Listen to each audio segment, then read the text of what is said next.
Welcome to the Gold Coast Smart Real Estate Podcast. I'm Brad Scott, here to help you make smart moves in the Gold Coast property market. Whether you're thinking of buying, selling, or just staying updated, we deep dive into everything you need to know, from our market insights to our unique open offers method of sale, a blend of auction and private treaty to give you the best of both worlds. Let's jump in.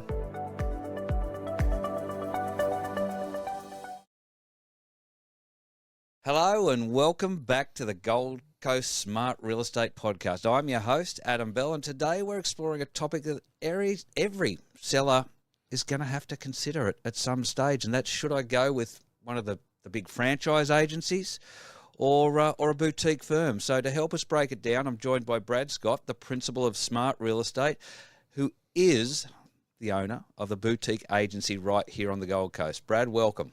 Thanks, Adam. Excellent. All right, so let's break it down. You've got a choice. The big franchises have, got offices all over the country owned by franchisees. Yep. And I think everyone knows who they are. Yep. And you've got your small boutique agencies like yourself. What are the key differences to start with? Yeah, sure. So in the real estate industry, we essentially have two groups. Yep. There's the franchise group, which overall they make up around 35% of the market. That's interesting. I thought it would have been more than that. Yeah, no. So your independents actually make up 65% of the entire industry. Wow. Okay. Yeah, which is something I didn't know also. No, so, I would have. You've blown me away a little bit with that stat. I would have actually thought it would have been the other way round. Yep. No, so there are more independent agencies in the industry than what there are franchises, and the big names we all know. Mm-hmm. The big key difference is obviously you've got a brand that's sort of known more nationally versus an independent boutique, which is probably more local and not as greatly known. So they're probably the two key main differences between those two. Sure, and I guess maybe why my mindset and others might be that the stat might be that other way around is because in any particular area, whether it be Sydney, Melbourne, Gold Coast, Brisbane, you see those signs so that you see that, but if you're only in one area, you only see that boutique agency in that particular area. Yeah, and look, there are pros and cons to both. So, when you see independent boutique local firms, they're probably a little bit more specialised, a little bit more family orientated. They're probably more ingrained in the local community, I think. So, we do a lot of sponsorships with, the Burleigh Nippers Club, Service Paradise Football Club, stuff like that. Whereas your big franchise groups are more just nationwide. Yep. And they see the big colourful advertising campaigns on telly and, So, and I think it's just whether you're looking at a big brand or a boutique agency, it's just basically a choice of, choosing more personalised service, I guess, over, a brand. So. Absolutely. What can boutique agencies offer, to local buyers and sellers that maybe those franchise agencies can't? Yeah, look, I mean, I think it's going to come down to personalised service. Sure. More care, more time. Your big franchise groups are very looking at volume and turning over a lot of stock. It's driven as a business more so, I think, than whereas a boutique agency, service orientated. Yeah, it's like we're really our focus is really to help people go from point A to point B. Yep. And sometimes that takes a little bit longer. We carry less stock levels for that reason. Yep. And your larger franchise groups, you've also got to remember that even when you're a franchise, you are essentially an independent firm that's under a banner. That's what I wanted a point to make here. Yep. All they've got really above and beyond is this umbrella marketing campaign, isn't it? With brand recognition, because you're still, at the end of the day, and this is what I wanted to break down with this, is it's going to be more about the agent, isn't it? Because at the end of the day, it's the agent that sells your house. Now, they're attached to an agency. Yep. It could be a franchise group. It could be an independent Smart Real Estate. Yeah. But at the end of the day, it's about the person, the people, and I guess the values of their agency. Yep. But really, a big brand banner across the top isn't going to make a lot of difference, is it? No, look, it's not. And something I probably learnt a long time ago in my career, I went and saw another principal in Victoria, And, he said, "Oh, what do you like real estate?" And I said, "Well, I like marketing and I like houses and architecture and stuff like that. And I don't mind money." And Tell me an agent that doesn't like money. and he said, "Well, that's good." He said, "But real estate's about people, Brad." And I sort of stopped and I thought, And I think that was a pivotal point in my career where I sort of looked at it and this was a man who's had 50 odd years in real estate. Yep. And very successful in country Victoria. And yeah, when he said that, it sort of clicked and I went, yeah, you're right. Like real estate's not so much about the houses and the architecture and the marketing and the money. Like all that comes along with it. But when you get down to the nitty gritty of what real estate is, our service and our career is really helping people get through different segments of their life. Yep. Whether it be a first home buyer getting into that first home. Yep. Whether it be somebody who's outgrown that home and now needing to go into a bigger house. Yep. Or at the other end, you've got retirees who've, they've outlived that big family home. The kids have all left and they're like, "Brad, we really need to downsize now. We've it's too much to maintain this property." So that's where a real estate agent's job is to really sort of help those people go from point A to point B as stress-free and as quickly as possible for the most amount of money so they can have that for the next chapter of their life. Yep. No, look, I once heard someone say, you are dealing with probably the biggest transactions of most people's lives. And most will only maybe do that 2 or 3 times, on average. So the amount of emotion tied to that, for the, you're selling them a dream. And for the seller, you're selling them either their next dream or financial, security, freedom, whatever you might want to say. So I can understand what you're saying there. That, when you look at it from that perspective, it's about the people. These things are just bricks and mortar, aren't they? At the end of the day, we're all gonna leave this planet. Yep. And you can't take that bricks and mortar with you. No. It's all just a journey, and it's a place of a lot of importance in the job that we do. Unfortunately, real estate agents are not well liked in the community because, like you said, they think we're just about money and fast cars and Lambos and all that. Yep. And I think we like you better than lawyers. Yeah, well, I think we're just one above sex workers. Right, really? On the list of most trusted, careers. So, but for me, I'm really passionate about real estate and I love it. And for me, it's about, I guess, bringing more transparency and faith and trust in the process.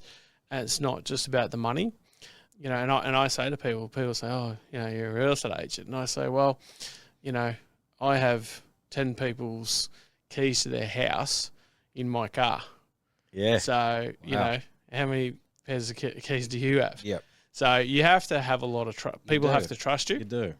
And they've got to have faith in you that they're going to transition you on this journey. And that comes with a lot of responsibility. So absolutely, it's pretty crucial. No, for sure. So coming back to, this is the boutique versus the franchise group discussion. Do wider networks and maybe larger marketing budgets make an impact for sellers, with the franchise groups? Yeah, look, I mean, I think all being equal, if people don't know of a specific agent or a boutique agency, they just sort of go, well, who do I list with? I'll go with Ray White, Royal J. Hooker, or PRD, or the big brands that people have learnt over the last 50, 60 years. So that's, I guess, why franchise groups become part of that franchise group and their systems and stuff like that. I think as for sellers, at the end of the day, and I say to sellers, look, it doesn't really matter whether you're with one of the big agencies or not. They will claim that they have these special databases that they all share between all the different, between their network and stuff like that. But for us, we've got, I think, 46,000 buyers on our database that we've built up over the past 20 years. And to be completely honest with you, we all work with the same buyers. So, saying that, you know, you can I get can't imagine there's a whole list of buyers out there saying, I'm only going to look at Ray White properties. exactly. And we're not picking on Ray White No, here. No, no. I'm just saying buyers want the house. Exactly. And this is something that I think when you're selecting an agent, it doesn't matter. Don't get focused on where their office is. Don't get focused on what color their brand is. Get focused on that person and the method and how they're going to take you from point A to point B. Because at the end of the day, it doesn't matter if they're yellow or blue or black. It's about, you know, having faith and confidence to entrust that person to get you from point A to point B. Because, you know, you're not listing with the agency. You know, and I think I was telling you before, like, I ask clients what's most important to them. And they say, I'm like, is brand or the size of the agency important? And it's one of the lowest things on the importance factor. So I don't spend a lot of time talking about it, but one little thing that some clients do have in the back of their mind is that they need to be with a local agent that's just around the corner. Right. Because I think back in the 70s and the 80s, you know, that was important back then. Yeah, you had window shop fronts and you didn't have the internet. You didn't have have the the wide, you know, the availability of information and photos and all that. So that would make sense to me that local person would know the two suburbs around them. Yeah, and real estate over the last 50 years has changed a lot. You know, back in the 70s, you had the local storefront. You wanted to buy a house. Well, that storefront was the internet. Yeah, you had to go look in the window. You go get the coffee and you look in the window and, you know, that was your internet. That was your realestate.com.au, you know. And over time, as things have developed and all these websites have come up and technology's changed, whether you're based, you know, around the corner or half an hour away or even an hour away, I've sold properties in North Queensland and I haven't stepped inside the front door. There was actually up in Airlie Beach, we ended up selling about a dozen properties remotely, and I didn't step in. I didn't meet the client in person. I didn't meet any of the buyers. We didn't do any physical open homes, and we were selling properties for $200,000, $300,000 more than the franchise groups in that local area, and they couldn't understand how we were doing it or what we were doing, and we ended up being market share leaders, and we didn't have an office 9 hours away. So it really doesn't matter about choosing a local area. Look, the world's changed. I mean, this might be a strange analogy, but I took a long time to get used to the idea of buying clothes online that you couldn't see on yourself, you know. But it's changed, hasn't it? You know, the internet has changed a lot, and you know, it's, you know, and I say to sellers, I say, look, you know, if I want to buy a house, okay, I'm going to look on realestate.com.au, I'm going to look on Domain, and I'm going to look in, I want to be in that suburb. I'm going to look at those properties. Now, as a buyer, do I care if it's Ray White or McGrath or LJ Hooker or Smart Real Estate? No. Nope. Like, I'm going to look at... As a buyer, you find the house and then you see the banner at the end, and it doesn't matter, does it? They look at the photos and the marketing. That's really crucial. So, you know, marketing, pricing are probably the two biggest things. You know, you got good videos, good media. That's going to really attract them. You know, probably the brand is probably the last thing that they care about. And for a buyer, really the agent and who they're calling is going to be very low importance to a buyer, because they're going to scroll down and say, oh, who do I need to call? I need to call Brad Scott at Smart Real Estate. They give me a call. They don't care where my office is, whether I'm 5 minutes down the road or an hour down the road. They give me a call. We book in a time to go and show them the property. And away we go. Perfect. Tell me, once we get a unique, you know, a more luxury property, is there a tendency for those to want to go towards a boutique agency? Yeah, I think especially when you're sort of dealing with your higher end properties like 2 to sort of, I guess, 10 million, those clientele probably want to have more personalised service, better communication. They also like to be important, you know, like they don't want you to be They're used to being... They're high net worth individuals generally. So they don't want to be, you know, they don't want to be like one of 20 listings that you're currently carrying. They don't want to be just another 15-minute open home on a Saturday afternoon, do they they want to in feel, your list? Yeah, they want to be special. And it's more like, okay, well, and I say to clients, like, you know, you're one of 4 sellers. You know, I say to sellers all the time, like, I think this week I've done about 15 appraisals, okay, for people that want me to sell their homes. Yep. Now, I could take on probably 12 of those. Yep. I will select the best 3 or 4 properties that I think I can deliver the best value and results for those clientele. Yep. And I say to sellers, as much as this is an interview for you to select an agent, this is also an interview for me to select you as clients, because this has got to be a two-way business relationship. Yep. And as much as, you know, it's important for you guys, it's important for me, because I think if we're not going to gel, I'll say to you, look, I don't think I'm the right fit for you guys. Yep. Because I don't want to be butting heads. And I love that. Yeah. I love that because, and, you know, it's best for you, it's best for them. Yeah, and I say, look, this is, you know, we're not working against each other.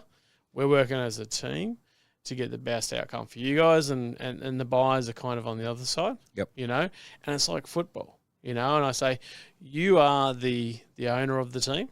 Yep. You make the final decisions, but I'm the coach. Yep.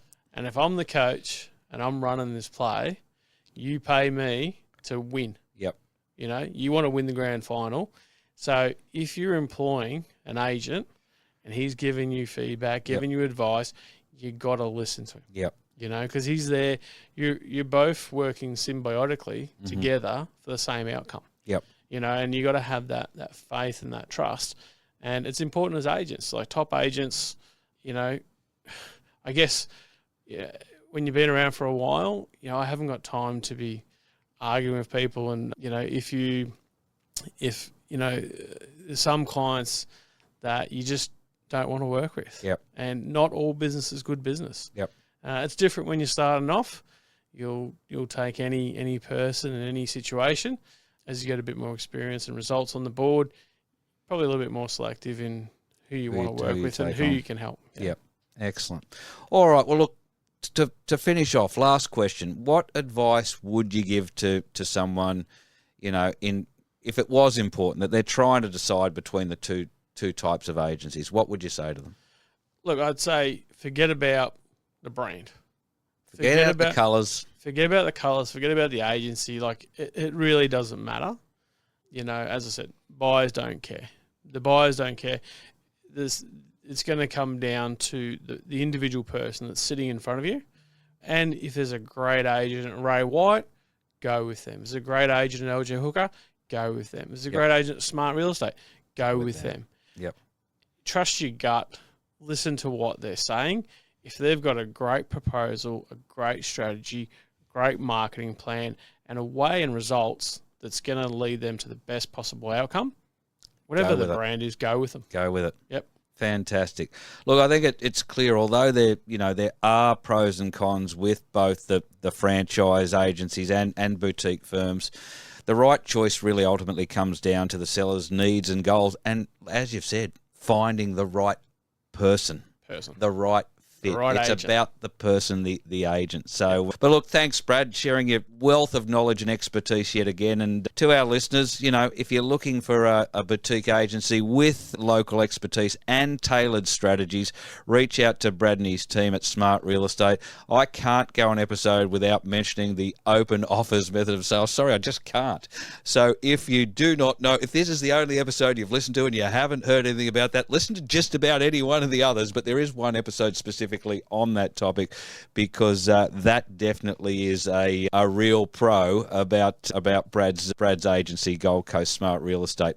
So look, thanks for tuning in to the Gold Coast Smart Real Estate podcast. Don't forget to hit subscribe, and of course it is www.smartrealestate.com where you .com.au where you can go to get more information and connect with Brad and his team. So until next time, I look forward to you joining us for more expert tips and advice. But until then, Brad, thanks for coming in. See you on the next one.